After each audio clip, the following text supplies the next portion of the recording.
हमार पहुना, हमार मितान, हमार संस्कृति, हमार खेत खलिहान, ये सब हवाए हमार छत्तीसगढ़ के पहचान। मोर गोट तोर बारी, अब आ गई हमार संगवारी। गौरवान्वित होने के लिए क्या पदक भी इस सेना में एक परिचय है? नहीं, गौरवान्वित होने के लिए पदक कोई महत्व नहीं रखता है। वो एक उसके कर्मों की पराकाष्ठा का एक फल है। फौजी निस्वार्थता के साथ काम करता है। वो कभी जब युद्ध क्षेत्र में जाता है तो उसको कभी मन की एक भी क्षण ऐसी नहीं लगता कि यार मुझे ये पदक मिलना चाहिए या मैं इस पदक के लिए काम कर रहा हूँ। वो तो हर पल हर क्षण राष्ट्र को समर्पित होता है कि यार मेरे कर्मों के द्वारा या मैं जो कर्म कर रहा हूँ इससे मेरे राष्ट्रवासी और राष्ट्र में शांति रहे, मेरे राष्ट्रवासी आराम से सो सकें, मेरे राष्ट्रवासी आराम से अपने जो उनका बिजनेस है, स्कूल्स कुछ भी है उसको आराम से वो कर सकें, निसंकोच होकर के कर सकें। तो सैनिक के लिए तो वही उसकी प्राथमिकता, वही उसका पहचान होती है। युवाओं के लिए कोई संदेश? मैं युवाओं के लिए ये कहूँगा कि हम आज का जो युवा है वो सिर्फ रियल लाइफ पर जी रहा है। रियल लाइफ से हट कर के रियल लाइफ में थोड़ा सा आने की वो चेष्टा करें, क्योंकि जितना हम रील के करीब जाएंगे उतना ये एक ऐसा संसार आता चला जा रहा है जिस तरह से एक जैसे धुंधला होता है ना, जिसमें कुछ भी दिखाई नहीं देता और फिर वो दलदल के रूप में फंस जाते हैं। हमारा जीवन बड़ा साफ सुंदर होना चाहिए, इसलिए रियलिटी के साथ में हम जिए। आपके 10 मिलियन फॉलोवर्स हो सकते हैं लेकिन वो फर्जियाँ हैं, क्योंकि उस 10 मिलियन जो आपके सब्सक्राइबर हैं, जो आपके वो दोस्त जुड़े हुए हैं, जिस दिन आपकी पैर टूटेगा उस दिन वो 10 मिलियन आपके पास आपको हॉस्पिटल पहुंचाने नहीं आएंगे भाई, क्योंकि उस 10 मिलियन के चक्कर में आपने अपने परिवारों को छोड़ दिया है, अपने परिवारों से संबंध बिगाड़ लिए हैं। आपको आपके पैर टूटा है तो आपके घर वाले आपको उठा करके हॉस्पिटल लेके जाएंगे, वही आपकी हॉस्पिटल में देखभाल करवाएंगे, वही हॉस्पिटल का खर्चा उठाएंगे। हाँ, एक मन की बस वो होता है कि हाँ मेरे पास 10 मिलियन जुड़े हुए हैं, वो एक ये भ्रम है। हम अपने आप से नहीं जुड़ रहे, लोगों से 10 अरे कैसे जुड़ पा रहे तुम? कैसे दिशा मिले युवाओं को? कैसे जो हमारे साधु संत हैं, सच में जो जिस तरह से हमारे ये ब्रह्म कुमारी सेंटर्स जो ये स्पिरिचुअल गुरु हैं, इनका इन युवाओं से कनेक्ट होना, इन लोगों को संवाद करना, इन बच्चों के को सही दिशा देना और साथ साथ इनके पेरेंट्स को भी पेरेंटिंग के बारे में बताना, क्योंकि आज का जो मॉडर्न जो माता पिता हैं वो बाय फॉल्ट बाय प्रोडक्ट बोलते हैं। ये बच्चे प्रोडक्ट नहीं है। इस धरती पर वो एक ऐसी आत्मा का अवतरण है जो इस धरती को बड़े खुशहाल तरीके से कर सकते हैं। तो हम माँ बाप उसके एक माली हैं। जैसे एक माली एक बीज को रोपता है, फिर धीरे धीरे उसका खाद पानी से सींचता है, बड़ा करता है और उसको एक काट छांट करता है। काट छांट क्यों करता है? ताकि उसकी अलग से कुछ शाखाएं ना निकलें, उसमें बुराई ना लगे, तो साथ साथ उनको कैंचियों से काटता रहे, एक सुंदर से डिजाइन से उस वृक्ष का निर्माण कर सके। तो माता पिता का कर्तव्य और दायित्व भी यही है। सेना में भर्ती के लिए अभी जो प्रक्रिया चल रही है जी, और युवा सेना में क्यों नहीं जा रहे हैं?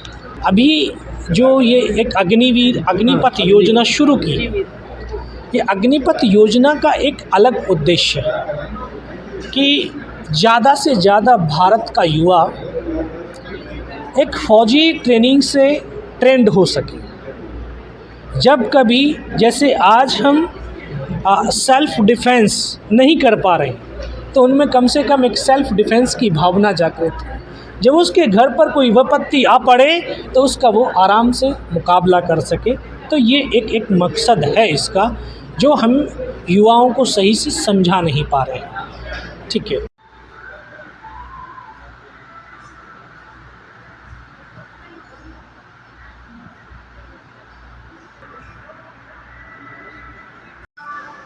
Guinness book world record holder आदरणीय ब्रह्मा कुमारी जो कल कार्यक्रम होने वाला है उस कार्यक्रम के संयोजक विकास।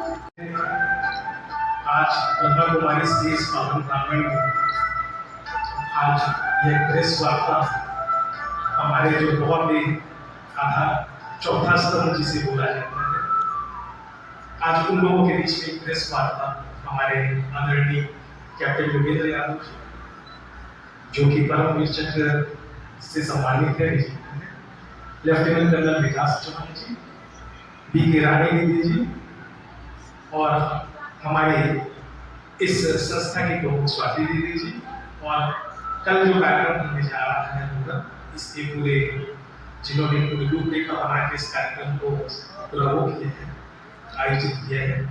विकास भाई, हृदय से जो हमारी भावनाएं हैं उस कार्यक्रम का कल आयोजन होने वाला है। पराक्रम एक विजय गाथा, एक शाम शहीदों के नाम। यह कार्यक्रम सिर्फ कार्यक्रम नहीं लेकिन उन अमर आत्माओं को श्रद्धापूर्वक याद करने का संकल्प है जिन्होंने हमें स्वतंत्र हवा में सांस लेने का मौका दिया है। आज के कार्यक्रम में सर्वप्रथम जिनकी गरिमा में उपस्थिति हम सबको उत्साहित कर रही है, भारत माँ के सच्चे सपूत, सच्चे लाल, जिन्होंने कितनी गोलियां खाकर अपनी भारत माँ और हम सब की रक्षा की, ऐसे परम आदरणीय परमवीर चक्र से सम्मानित कैप्टन योगेंद्र सिंह यादव जी, आपका साहस, आपका यहाँ आना ही हमारे लिए बहुत गौरव की बात है।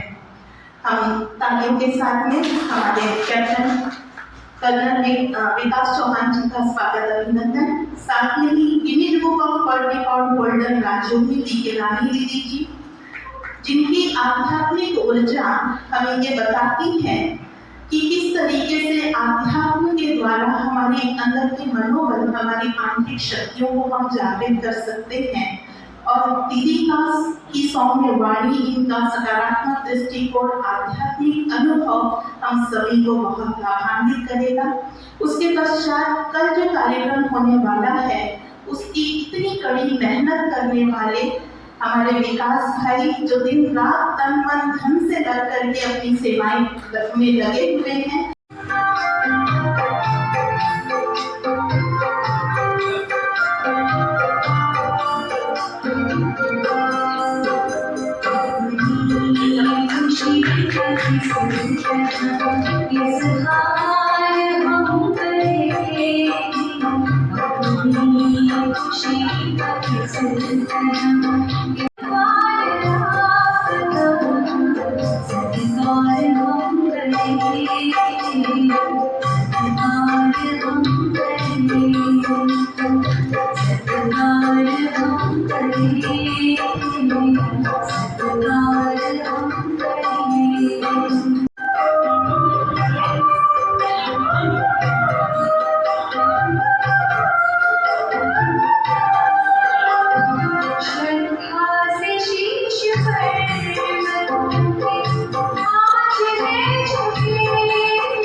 ये बहुत ही गौरव की बात है।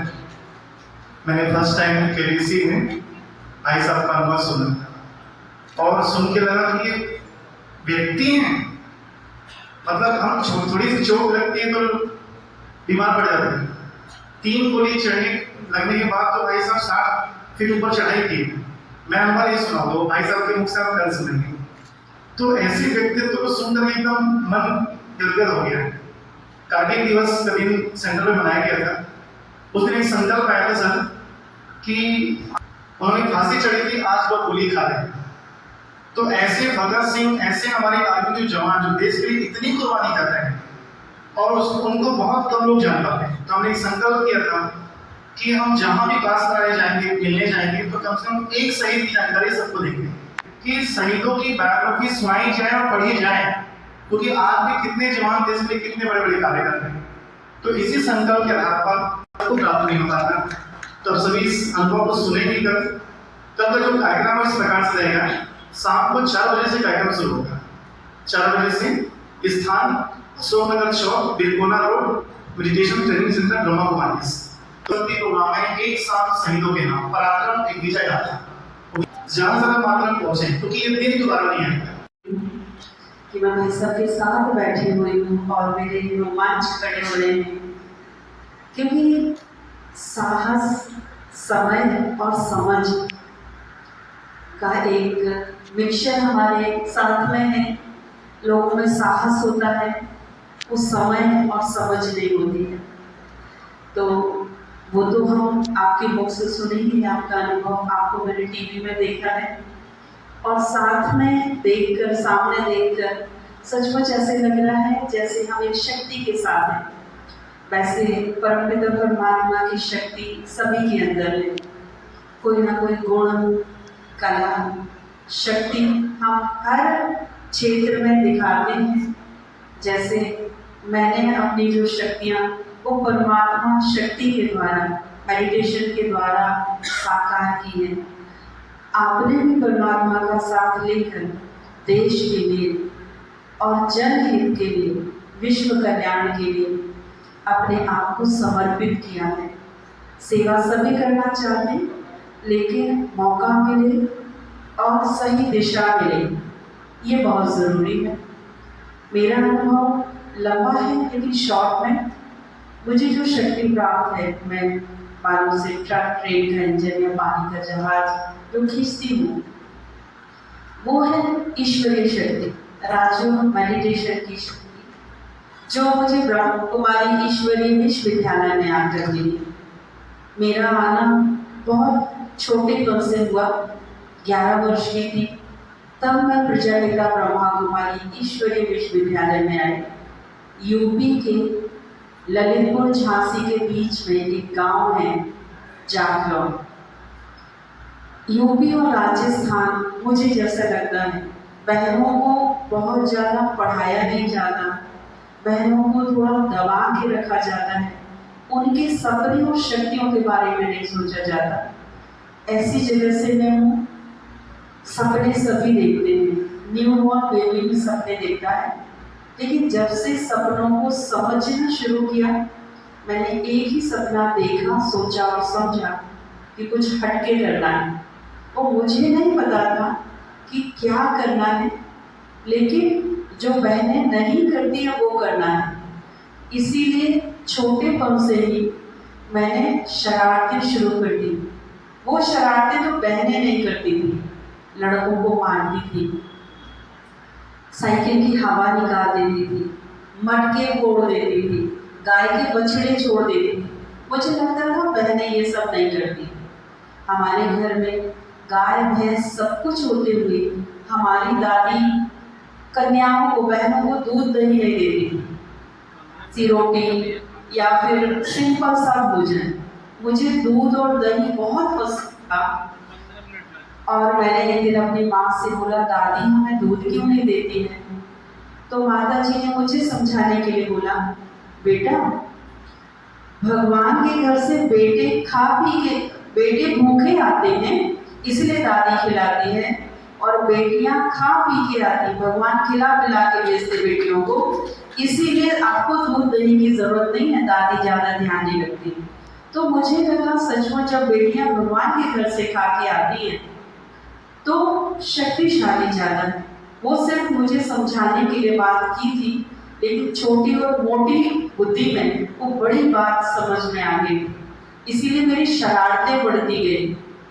वो तो अच्छा हुआ जो ईश्वरीय शक्तियों ने या ईश्वर ने मुझे थाम लिया, सही दिशा दी, तो मैं कल्याणकारी दिशा में चली गई, नहीं तो पता नहीं कहाँ पर तोड़ फोड़ कर रही होती। बाकी अनुभव आप कल सुनेंगे। आज समय कम है तो इतना ही कहना चाहूँगी, क्योंकि मीडिया और बाकी लोग जब मुझे परफॉर्म करते देखते हैं, एक ही सवाल पूछते हैं कि आप तेल कौन सा लगाते हैं, शैम्पू कौन सा लगाते हैं, क्योंकि ये जो समय है वो बाल और खाल पे ज़्यादा ध्यान देने वाला है। बाल किससे लंबे हो जाएंगे, किससे घने हो जाएंगे, खाल किससे अच्छी हो जाएगी, जबकि दोनों ही विनाशी। वैसे तो ये जीवन ही हम आए हैं तो जाना है। बाकी 75% जो वीडियो सर्च होते हैं, जो खर्चा होता है, वो होता है बाल और खाल के ऊपर। तो ये जो शक्ति है, ये किसी भी शैम्पू की नहीं है, किसी भी तेल की नहीं है। ये शक्ति है उस परमपिता परमात्मा की, जिसको मनोबल कहा जाता है। परमात्मा से जब कनेक्शन आत्मा का हो जाता है तो उस आत्मा में मनोबल आ जाता है, और ऐसी शक्तियों को गॉड गिफ्ट कहा जाता है, क्योंकि उस शक्ति को बढ़ाने का काम वो ईश्वर करता है। तो बाकी सभी से यही कहना चाहूँगी, आपके अंदर जो कलाएं, विशेषताएं, शक्तियाँ हैं, उनको सही दिशा दें। जैसे भाई जी ने कहा, पहले भी हीरो हुआ करते थे, ऐसे हीरो आज भी हैं और आगे भी होंगे। बस ज़रूरत है उनको पहचानने की। घरों में वो वाले फोटो होते हैं जो नकली हीरो होते हैं, हैंडपंप उखाड़ देते हैं। जीवन में देखो तो कोई परिस्थिति आती है तो दरवाजा बंद कर देते हैं। तो हम ऐसे हीरो को सलाम करते हैं, सम्मान करते हैं, और कल भी हमारे लिए, सभी के लिए बहुत बड़ा दिवस है, जो हम अपनी भावनाओं को व्यक्त कर सकते हैं। ओम शांति। ओम शांति।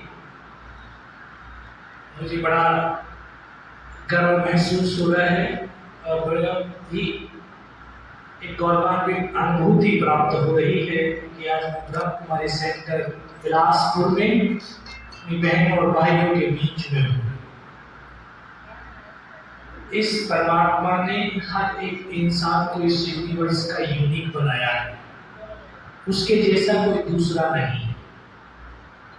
और जब हम किसी गुरु, पिता या उनके तुल्य कोई भी ऐसे बुजुर्ग जो हमें जीवन में मिल जाए, चाहे वो एक पुस्तक ही क्यों ना हो, उसमें जो लिखे हुए शब्द हैं, उन शब्दों की शक्ति अगर हमारे मन को खींच लेती है तो हमारा जीवन परिवर्तित हो जाता है।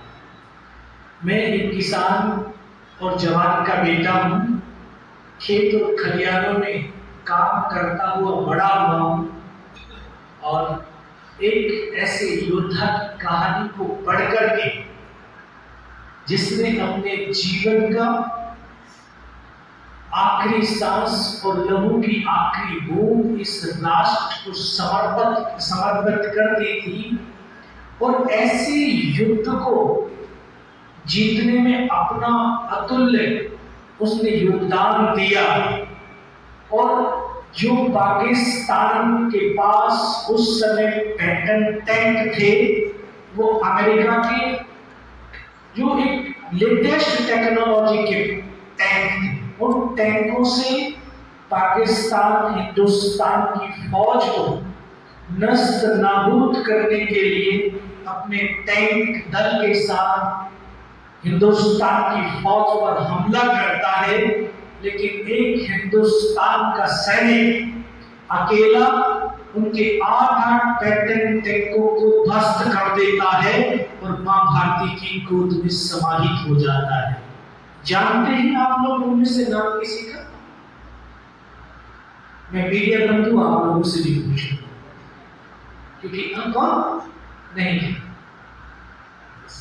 कर्नल साहब जानते हैं कि फौज में थे, वीर अब्दुल हमीद। वीर अब्दुल हमीद की कहानी को 6th क्लास में पढ़ा।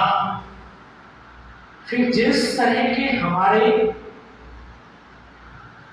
जीवन का पथ होता है, जिस तरह के जीवन के विचार होते हैं, वैसे ही हमारे जीवन के आदर्श बन जाते हैं। तो मुझे मेरे जीवन का आदर्श भी वो मिला जो 21 साल की अवस्था में मां भारती के चरणों में अपने आप को समाहित कर देता है। और वो इतना सुंदर था, सुंदरता में बॉलीवुड के अंदर बताते हैं, वो एक हीरो था देवानंद, वो सुंदरता बताते हैं। मैंने नहीं देखा, बट उसकी फोटो देखी है। लेकिन मैं आज उन नौजवानों से भी, आप सब से भी कहता हूँ, उसकी जाकर के फोटो देखना। वो देवानंद से भी कहीं ज्यादा सुंदर था, जिसने अकेले पाकिस्तान के 14 टैंकों को टैंक से टैंक की लड़ाई लड़ते हुए ध्वस्त कर दिया था। ऐसा वो योद्धा सेकंड लेफ्टिनेंट अरुण खेत्रपाल, वो मेरे जीवन का आदर्श था। और जैसे दीदी ने अभी बताया, सपनों को समझना, हम लोग सपनों को सिर्फ देखते हैं और इन भौतिक आंखों से देखते हैं, इसलिए हमारे सपने पूर्ण नहीं। जब हम सपनों को हृदय से, सोच से, आत्मा से जीते हैं, समझते हैं, उनमें डूबते हैं, तो वो परमात्मा हमारे सपनों को साकार कर देता है। ये जो आज आपके सामने शख्स बैठा है, इसने 6th क्लास में सेना में जाने का और सेना में जाकर के युद्ध लड़ने का सपना देखा था, उसको जिया। 6th क्लास में उम्र कितनी होती? 10-11 साल की अवस्था। जैसे दीदी बोल रही थी कि मैं बड़ी चंचल थी, हम शरारती होता है, ये तो उपद्रवी है, इसको कहीं भी ले जाना तोड़ फोड़ कर सकता है। लेकिन वो जो चंचल होता है, वो कन्हैया भी चंचल था, जिसने बंसी भी बजाई और सुदर्शन चक्र भी चलाया। तो जिसके पास परमात्मा ने अलग विशेष शक्तियां दी हैं, वो बच्चा हमेशा चंचल होगा इस धरा। मैं भी बहुत चंचल, जिद्दी था। जिस चीज की जिद पकड़ ली, उस जिद को पूर्ण कराना, जब तक वो पूर्ण नहीं होती उस पर इतना हट कर देना कि घर वाले भी विवश हो जाते। तो ये तमाम जो चीजें हैं, ये सब परमात्मा के द्वारा ये कराई जा रही है, हमारी जीवन की यात्रा का एक हिस्सा है। और कल उन शौर्य वीरों का, उन वीर पराक्रमियों का शौर्य आप सबके सम्मुख बताने का मुझे, और इन शहीद परिवारों का सम्मान करने का मुझे जो सौभाग्य मिल रहा है, मैं सच में अपने आप को सबसे धनी इंसान समझ रहा हूं, क्योंकि वो तो देवी और देवता है, उनके जैसा कोई और नहीं, जिन्होंने अपने मांग के सिंदूर को इस राष्ट्र पर कुर्बान किया। वो ऐसी मां जिसने अपने कोख को इस राष्ट्र पर कुर्बान किया, ताकि ये राष्ट्रवासी अपने घरों में चैन से सो सके और ये लोग अपने जीवन की तमाम क्रियाकलापों को आराम से कर सके। ऐसे उन परिवारों को सम्मान करना नहीं, ये मेरा सम्मान होगा। और ये जो मुझे अवसर प्रदान किया है, ये ब्रह्म कुमारी सेंटर्स बिलासपुर ने किया है, मैं तमाम बहनों को पुनः नतमस्तक होकर के नमन भी करता हूँ और वंदन भी करता हूँ। पत्रकार बंधुओं, ये जानकर के आपको बड़ा हर्ष भी होगा और शायद बहुत सारे लोगों को जानकारी भी नहीं होगी कि 1947 से 2025 तक भारत में केवल 21 परमवीर चक्र मिले, केवल 21। और 21 परमवीर चक्र में से 14 को मरणोपरांत मिला है, 7 को जीवित मिला है, और आज की डेट में मात्र 3 परमवीर चक्र जीवित हैं, जो हमारी हर साल जो रिपब्लिक डे परेड होता है उसको लीड करते हैं, उसका नेतृत्व करते हैं। ये परमवीर चक्र राष्ट्र का सर्वोच्च वीरता पुरस्कार है, जो सिविलियन अवार्ड है भारत का, भारत रत्न 1954 में शुरू हुआ और आज तक शायद 54 या 55 मिल चुके हैं। लेकिन ये जो चक्र है, परमवीर चक्र, ये किसी की सुपारिश से नहीं मिलता है।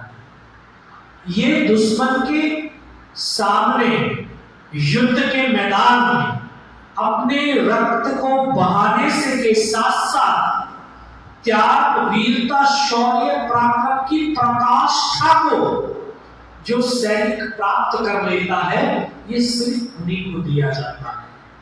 और इसकी रचना भी, इसका डिजाइन भी इस भारत की एक बहू ने, वो बेटी थी विदेश में लेकिन बहू थी भारत।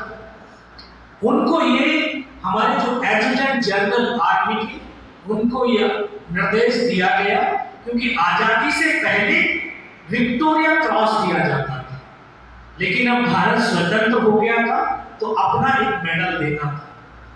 तो एक विदेश की जो महिला हमारे देश, इस राष्ट्र की बहू थी, उनको जब डिजाइन करने के लिए दिया, सावित्री बाई, उन्होंने भारत के तमाम ग्रंथों का गहन अध्ययन किया और उस अध्ययन के साथ उसमें जब डिजाइन किया और डिजाइन में जो मुद्राएं उसमें लिखी और दर्शाई गई, क्योंकि एक सैनिक नहीं होता, वो संत होता है।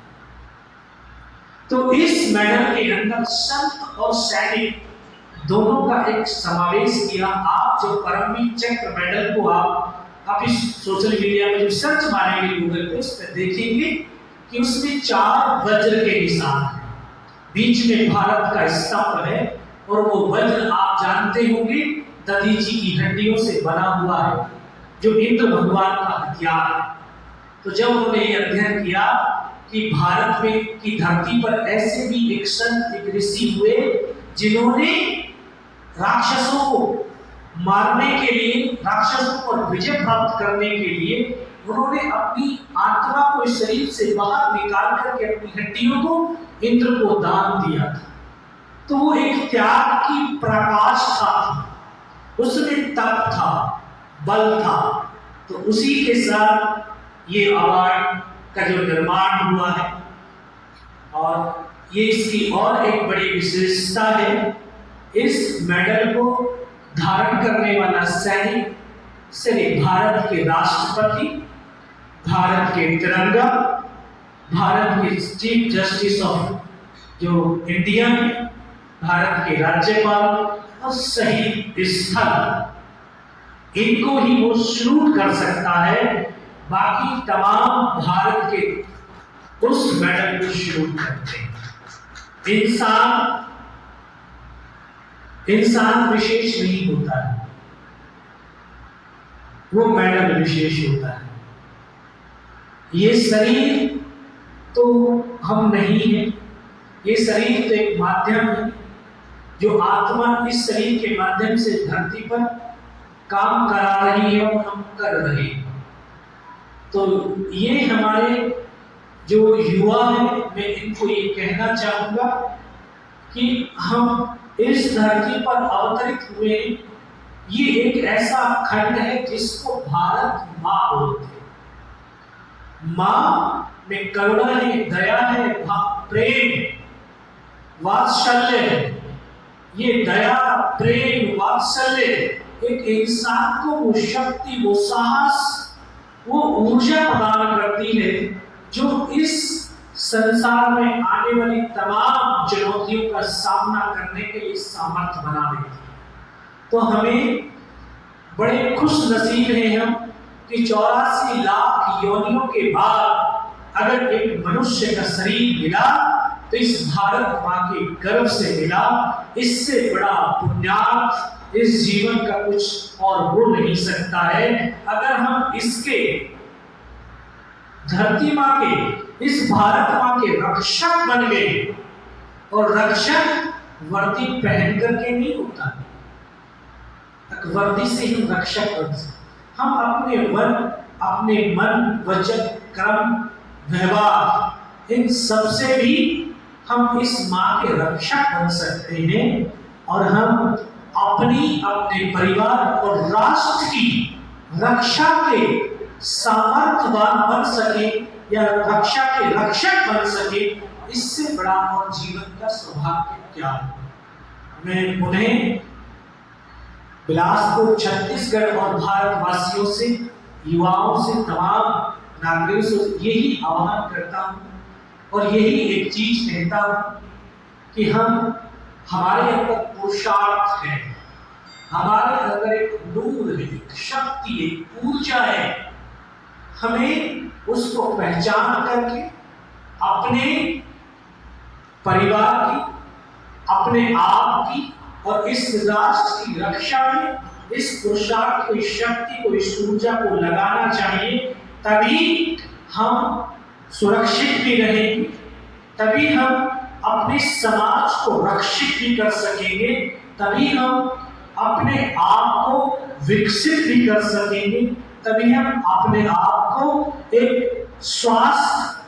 स्वास्थ्य रूप में भी अपने आप को बना सकेंगे, तभी अपने आप को हम स्वच्छ भी बना सकेंगे, इस राष्ट्र को समृद्ध बना सकेंगे, इस राष्ट्र को सुपर पावर बना सकेंगे। हम सबका एक ही मोटिव है, एक ही तात्पर्य है, चाहे आप पत्रकार बंधु हो, चाहे एक आम नागरिक हो, चाहे एक सैनिक हो। राष्ट्रकवि दिनकर जी ने 2 लाइन बड़ी अच्छी लिखी थी भारत के युवाओं पे। उसने लिखा था कि पूछा था, कहा था कि 2 में से तुम्हें क्या चाहिए, कलम या तलवार? मन में ऊंचे भाव की, तन में शक्ति विजय अपार। कि भारत का युवा कलम की ताकत से भारत का एक नया स्वर्णिम अध्याय लिख सकता है। और अगर इसके युवा के हाथ में तलवार आ गई तो ये तलवार की धार से भी भारत का एक नया स्वर्णिम अध्याय रच सकता है। इतनी शक्ति, इतनी सामर्थ्य हमारे पास। बस इस शक्ति, सामर्थ्य से परिचय करने का आवश्यकता है। तो ये ब्रह्म कुमारी का जो ये सेंटर्स हैं, बहने हैं, भाई, ये हमें उस शक्ति से ज्ञान कराते, शक्ति को समझने का प्रयास कराती हैं, ताकि इस शक्ति के माध्यम से एक मनुष्य का जीवन सफल हो सके और हम मानव जाति, सृष्टि की तमाम प्रजातियों का संरक्षण कर सके, तमाम वनस्पतियों का संरक्षित कर सके उनको, ताकि इस धरती पर शांतिपूर्ण तरीके से, प्रेमतापूर्वक तरीके से और बड़े सौहार्द और मैत्रीपूर्ण तरीके से इस ऐसे सुगंध में हम अपने जीवन को जी सके। यही हम सबका इस जीवन का शायद उद्देश्य होगा। बस एक और चीज कहूंगा कि मनुष्य 2 प्रकार की जिंदगी जीता है। पहला सक्सेस ऑफ लाइफ, दूसरा पर्पज ऑफ लाइफ। आज हम पर्पज को छोड़ करके सक्सेस के पीछे भाग रहे, इसलिए जीवन में हम दुखी। सक्सेस तो आपको कैसे भी मिल सकती है, लेकिन पर्पज नहीं मिला तो जीवन के वो लास्ट दिन, लास्ट स्टेज होती है मृत्यु शैया पर, फिर हमें पछतावा होता है। जिस तरह से दीदी ने कहा कि जब समझ आती है तो समय नहीं होता है, और जब समय होता है तो समझ नहीं आती है। और वो बड़ा खुश नसीब व्यक्ति होता है जिसको समय और समझ दोनों की एक साथ समझ आ जाती है, उसको पहचान लेते हैं। इन्हीं शब्दों के साथ मैं उन्हें छत्तीसगढ़ वासियों, बिलासपुर वासियों का हृदय से आभार व्यक्त करता हूँ, हम सबका धन्यवाद देता हूँ। मैं पुनः दीदियों को नमन करता हूँ। लेकिन मुझे मिलके इनसे, आज जब से मैं इनसे मिला हूँ सिंह यादव साहब से, मुझे मिलके बहुत अच्छा लगा, क्योंकि मैं जब भाई साहब से हाथ मिलाया, मुझे उस हाथ में मतलब एक कड़कपन भी था और एक बहुत ही मतलब प्यार से भरा हुआ नरमी वाली चीज थी। और वो आज जब भाई साहब को मैंने सुना उनके बगल में बैठ के, मेरे को सचमुच ऐसा लगा कि ये कोई मतलब वो नहीं है कि बाय एक्सीडेंट या बाय डिफॉल्ट भाई साहब को ये परमवीर चक्र मिला। इसके लिए परमात्मा ने और आज यहाँ पर भाई साहब का जो आना है हमारे बिलासपुर की धरती में और खास तौर पर हमारी बहनों के द्वारा और हमारे विकास भाई विवेक बन के बुलाया ईश्वरीय प्रेरणा है इनका आना यहाँ पर। और मैं समझता हूँ कि बिलासपुर के जो हमारे युवा हैं वो बहुत प्रेरित हुए और जहाँ तक मेरे को पता चला है कल हमारे एनसीसी के कैडेट्स भी आएंगे इसमें सब, तो ये उनके लिए जैसे भाई साहब ने जीवन में प्रेरणा ली अपने बचपन में, उनके लिए बहुत एक प्रेरणा भरा एक दर्शाने का अवसर है। मेरे को सबका समय मैं ज़्यादा नहीं लूँगा, लेकिन सिर्फ अपने दिल की, क्योंकि मेरे को ये नहीं पता था, मैं फर्स्ट टाइम एक परमवीर चक्र विजेता से हाथ मिला रहा हूँ